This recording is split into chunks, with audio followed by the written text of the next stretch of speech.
Assalamu alaikum and welcome back. Today we are discussing Sargoda Center's interview of PPSC English, and this is interview of Muhammad Amir. So first of all, best wishes Muhammad Amir for your selection. So first question is again of introduction. हमेशा मैं कहता हूँ कि इसकी बहुत value है, सबसे पूछा जाता है और आपको तैयार रखना चाहिए. सेकंड इज जो सब्जेक्ट स्पेशलिस्ट वन ने पूछा बिहेवियरिज्म और जनरेटिविज्म. सो बिहेवियरिज्म जो है दैट शोज़ कि जो लैंग्वेज है वो सीखी जाती है या सीखी जा सकती है बिहेवियर्स के ज़रिए. सो बिहेवियर किस तरह के एक लाइक जो फेमस इसके ऊपर एक एक्सपेरिमेंट हुआ कि एक रैट्स को एक बॉक्स में बंद किया गया. पहले एक जगह से लाइट ऑन होती और उस जगह पे खाना डाला जाता, रैट्स खाना खाते और this kept going on for many days. और फिर ये होता कि जैसे लाइट ऑन होती तो वो वहाँ पे खाने खाने के लिए वहाँ पे पहुँच जाते. सो बेसिकली ये लैंग्वेज लर्निंग की थेरी है और ये इस आइडिया पे है कि जो बिहेवियर्स हैं वो थ्रू कंडीशनिंग और के ज़रिए like we can learn through conditioning. और जो कंडीशनिंग है that occurs through interaction with the environment. Environment से आप लैंग्वेज को भी सीख सकते हो, चीज़ों को सीख सकते हो. और बिहेवियरिस्ट बिलीव करते हैं कि हमारे जो एक्शंस हैं वो शेप किए जाते हैं एनवायरमेंटल स्टिमुलाई से. उसकी दूसरी जगह पे जो जनरेटिविज़म है. सो जनरेटिविज़म इसका बिल्कुल एक तरह से उल्ट है. अब वो उल्ट किस तरह है कि यहाँ पे बताया गया कि जो लैंग्वेज है बेसिकली उसको सीखने का मैकेनिज़्म इंसान के माइंड के अंदर है. और माइंड के अंदर क्या है वो जो उसमें जिसको हम यूनिवर्सल ग्रामर कहते हैं. सो ये रिगार्ड इस चीज़ का करती है कि एक हाइपोथेसिस क्रिएट किया गया कि इननेट ग्रामेटिकल स्ट्रक्चर माइंड के अंदर मौजूद है और इसको वहाँ से सोशल इंटरेक्शन के ज़रिए आप इसको सीख सकते हो. जो language acquisition device left hemisphere में है इंसान के ब्रेन के, वो ट्रिगर होती है जैसे इंसान सोसाइटी के साथ राब्ते में आता है. और इंसान का माइंड इतना पावरफुल है कि सेंटेंस स्ट्रक्चर्स को डेवलप करता रहता है. Second and second. Second earlier word है. सेकंड वर्ड सेकॉन्ड से डिराइव यानी ये डिराइव किया गया. Live and live. लाइव कहते हैं कोई चीज़ जो फौरी उसी मोमेंट पे चल रही हो, जैसे लाइव कैमरा, लाइव क्रिकेट.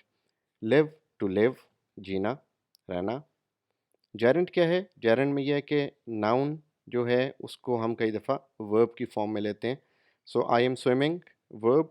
आई लाइक स्विमिंग. सो यहाँ पे स्विमिंग चूँकि नाउन के तौर पे यूज़ हो रहा है तो ये जेरेंट कहलाएगा. ये थोड़ा सा कंफ्यूज करता है और अक्सर जगहों पे हमें ये चीज़ पूछी जाती है एग्ज़ाम में. तो ये आपको इसका मतलब क्लियर होना चाहिए. छोटी छोटी बेसिक टर्म्स जो हैं उनके मीनिंग्स हमें क्लियर होने चाहिए. सो पार्टिसिपल क्या है? पार्टिसिपल या like it is a verbal और word based of a verb that expresses a state of being. It may end in ing और ed, en, dtn और any past tense. So basically ये modify करता है एक noun को और pronoun को. एक सिंपल सी डेफिनेशन में प्ले के साथ आपने आईएनजी लगा दिया तो आपने प्ले को मॉडिफाई कर दिया. मिल्टॉनिक हीरो, सॉरी पैंथीज़म. पैंथीज़म क्या है? Pantheism is depiction of God in nature. Wordsworth की जो फिलोसॉफिकल पोइट्री थी उस पोइट्री के अंदर हम देखते हैं कि उसे खुदा की जो एक ढूंढता है, उसकी डिपिक्शन खुदा को तलाश करता है नेचर के अंदर. सो वो जो नेचर का जो रोल है अ, वो एक उसके लिए ऐसा रोल है कि जो उसे बाम प्रोवाइड करता है, उसे सोलेस देता है, उसे सुकून देता है. तो वो नेचर को ढूंढता है, खुदा को ढूंढता है नेचर में. तो उसके जितने वर्क्स हैं उसमें हम देखते हैं कि वो नेचर को गॉड नेचर या मदर नेचर कह रहा होता है. फिर हमारे पास है मिल्टॉनिक हीरो. सो मिल्टॉनिक हीरो कौन है? मिल्टॉनिक हीरो जो है वो एक ऐसा हीरो है जो कि लाइक टायरेंट्स के अगेंस्ट खड़ा होता है. ये एक ऐसा हीरो है जो कि अपने एक्सपीरियंसेस को कन्फ्रंट करता है, मुख्तलिफ सिचुएशंस को कन्फ्रंट करता है.